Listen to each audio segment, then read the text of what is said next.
Yo imagino que como el cometido de mi trabajo es hacerlo para que los demás lo disfruten, los demás vean o reflexionen, o etcétera, etcétera, siento que es útil mi oficio. Entonces, eso me hace sentirme bien más allá del cariño personal que pueda recibir. Pero no deja de ser, sí, sorprendente, porque no te esperas nunca que te puedan querer así, ¿no? Es fuerte. Bueno, pero la televisión es... Tú has trabajado en series muy importantes, Siete Vidas, Aída, por ejemplo, y más. Y luego, más recientemente, La Mesías y, por supuesto, también Celeste. Lo que ocurre es que hice 2 series que tú has apuntado, Siete Vidas y Aída, que era el mismo personaje, que es un spin-off rarita, pero era una sitcom. Y la sitcom es un formato que se hace con público en vivo. En vivo. Y es lo más cercano a teatro que te puedes imaginar. Es más, cuando empieza Siete Vidas, todos los actores que formamos parte de Siete Vidas, yo me incorporé más tarde, porque yo fui para hacer un capítulo, y es un personaje que de repente, pues, no sé, se encontró allí su hueco, hizo hueco, y ya me llamaron para más veces. Y todos los actores era genuinamente de teatro, porque había que trabajar para el público que estaba viendo los capítulos, que se les hacía todo seguido, como si fuera una función de teatro. Normalmente tú aprendes una secuencia que dura, que es como mucho 1,5 páginas o algo así. No, nosotros hacíamos todo lo que luego se veía del tirón, absolutamente del tirón. Cambiabas de decorado como si fuera teatro. O sea, las fronteras entre formatos son cada vez más difusas y que transitáis con naturalidad del cine convencional al cine hecho para plataforma, a las series. Sí. Esto es saludable, entiendo, para una industria que quiere producir, ¿no? Es saludable porque es lo que te digo antes, había una diferencia. Cuando digo antes me refiero porque ahora es lo que apuntábamos, realmente la serie, o yo al menos, televisión como tal hace muchísimo tiempo que no hago. Pero es verdad que eran distintos, los equipos eran diferentes. Los equipos de cámara, los equipos de todo, hasta los equipos de guión, todo era muy diferente a los de cine. Ahora no. Ahora no, ahora es lo mismo. O sea, los mismos guionistas de cine te guionizan una serie, que los mismos directores de fotografía hacen la fotografía de una serie y una es la fotografía de cine. Eso antes no era así. Entonces por eso había unas diferencias que se notaban bastante.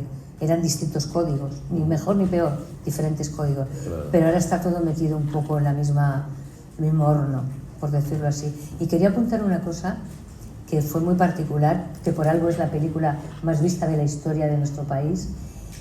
Yo tenía mucha popularidad, como tú bien apuntabas, la popularidad la provoca la televisión, porque aparte de que ahora las plataformas se pagan, pero es que la televisión al uso era gratuita y sigue siendo, por supuesto.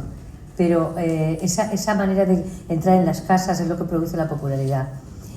Fue muy fuerte lo que se vivió con 8 apellidos vascos, lo tengo que decir, pues una película, y ocurrió el fenómeno de popularidad igual que en la tele.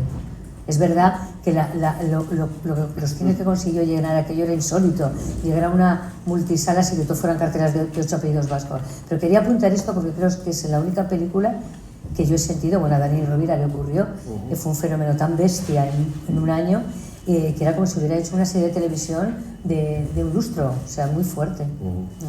Todo el mundo llega a la hora.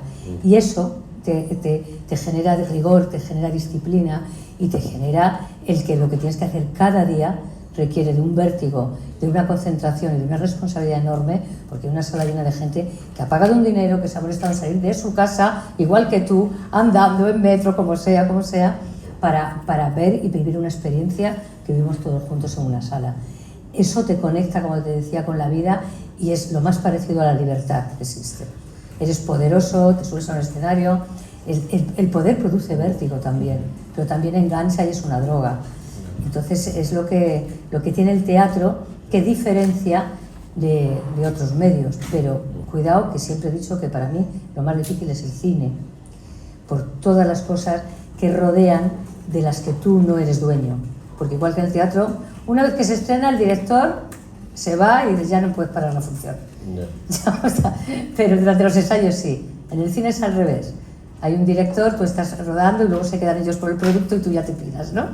Pero en la sala de montaje pueden pasar 1000 cosas que tú no controlas. En absoluto. Aparte que yo nunca he entendido por qué se tiene que tener miedo a eso. Se tiene que tener miedo a no tener para comer. Pero tener miedo a que te llamen para trabajar es un poco raro. Esto del encasillamiento que se dice a veces es algo que creo que lo ve, se percibe más desde fuera. No es nada negativo. Y en mi caso, ni por asomo se me ha pasado por la cabeza. Primero, porque no hubiera pasado nada.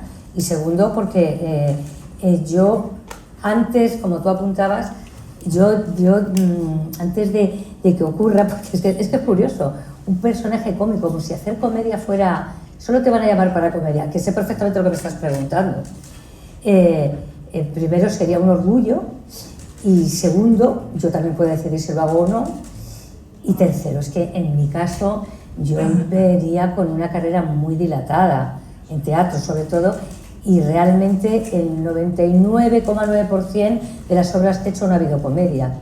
Entonces, lo que es mi actriz que hay dentro, lo tiene eso muy cubierto, lo tenía muy cubierto, y no, para nada se me ha pasado por la cabeza.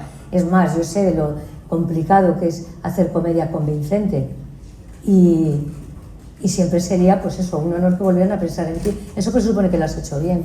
O sea, en ningún caso hay que tener miedo a eso. Es lo que te digo, miedo de que no te llamen.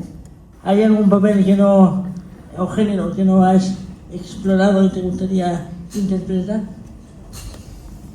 Pues, si te digo la verdad, es que creo que he tocado todos los palos. Fíjate lo que te digo. Y si no he tocado todos los palos,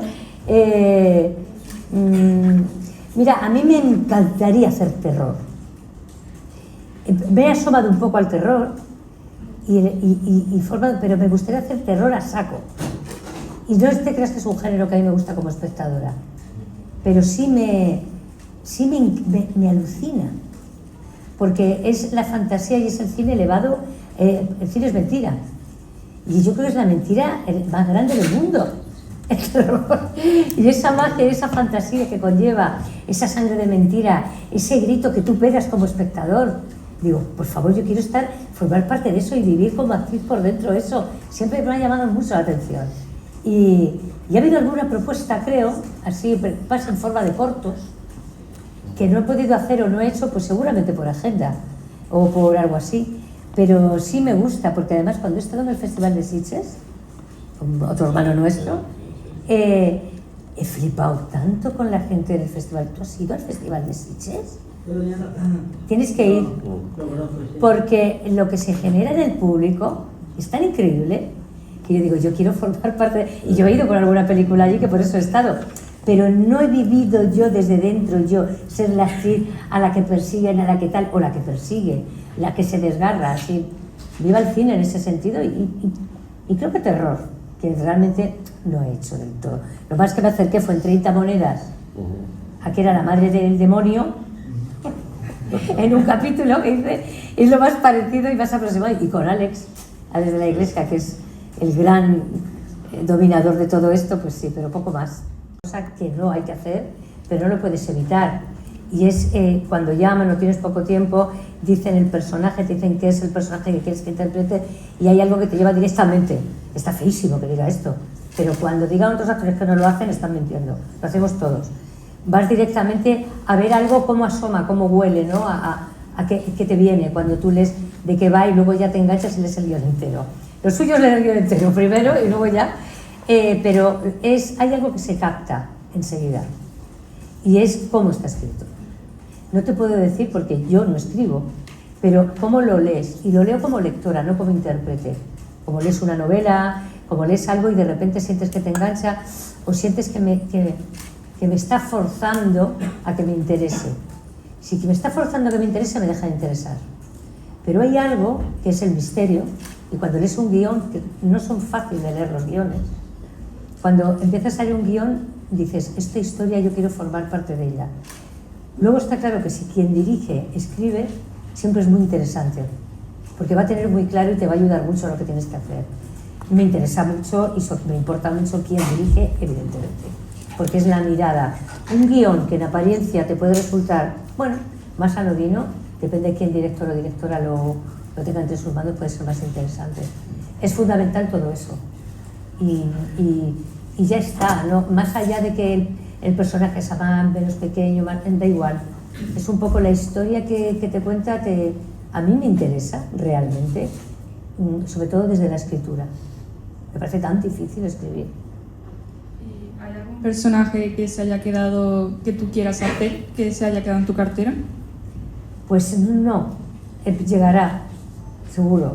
Y si no llega, pues nada. Consejo no sé, porque dar consejos, cada uno somos uno y a mí no se me da muy bien aconsejar. Para mí actuar es algo inevitable. Pero inevitable porque yo cuando lo imaginaba desde muy pequeña, yo no lo imaginaba ni como una profesión, ni como uno tal y tal. Era algo tan extraño que yo entendía qué ocurría.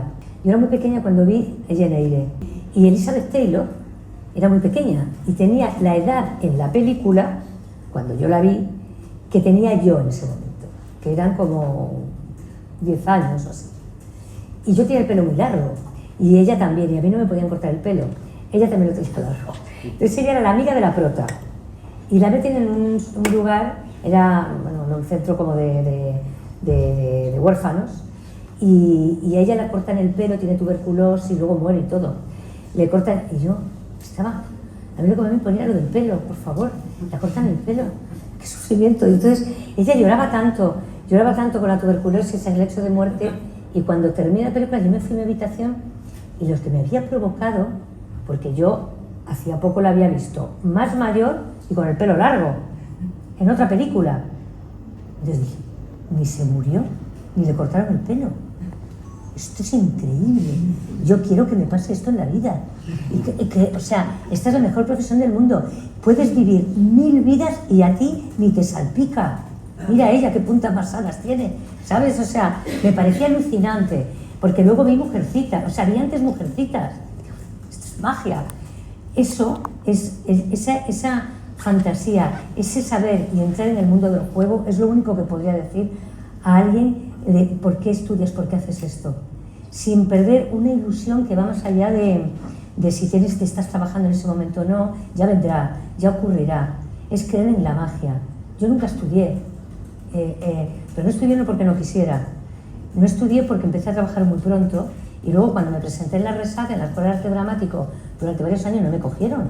Yo llevaba trabajando un montón y me vino muy bien no estudiar, porque trabajé mucho y fue mi escuela. Pero sí es verdad que también me di cuenta cuando luego ya entré en el Teatro La Abadía y me puse a estudiar que había una parte que no hay que dejar que te manipule. Hay una parte de uno como actor o como actriz que tiene que seguir teniendo esa sensación de la que hablo, que va más allá de qué te pueden o qué no te pueden enseñar, que tiene que ver con que tú entiendes las sensaciones. Y esas sensaciones no se estudian ni se enseñan. Esas sensaciones existen y es por lo que quieres ser actor y quieres ser actriz, para hacer otras vidas y que la tuya siga siendo sana. Es una cosa muy extraña. Entonces, yo a todas las personas más jóvenes o no tan jóvenes que es claro que sí, hay que ser actor porque si se puede, si se quiere.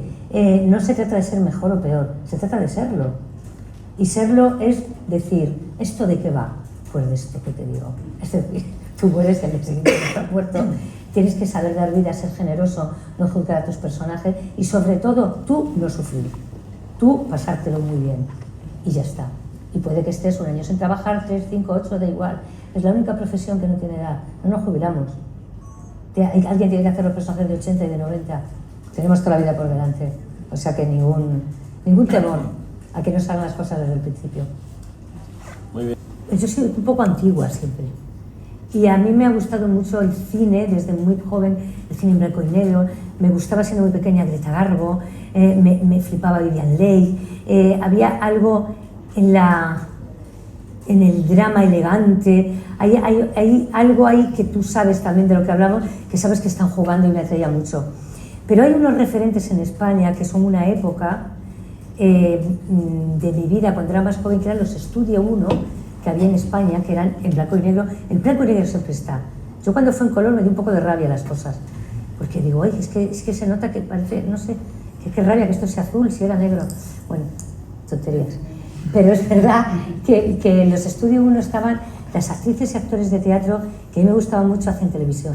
Eran obras de teatro, porque muchos de vosotros igual no habéis conocido ese formato, y eran obras de teatro que se llevaban a la tele, eran obras de teatro que estamos hablando de autores como Chekhov, de autores como Shakespeare, bueno, en fin.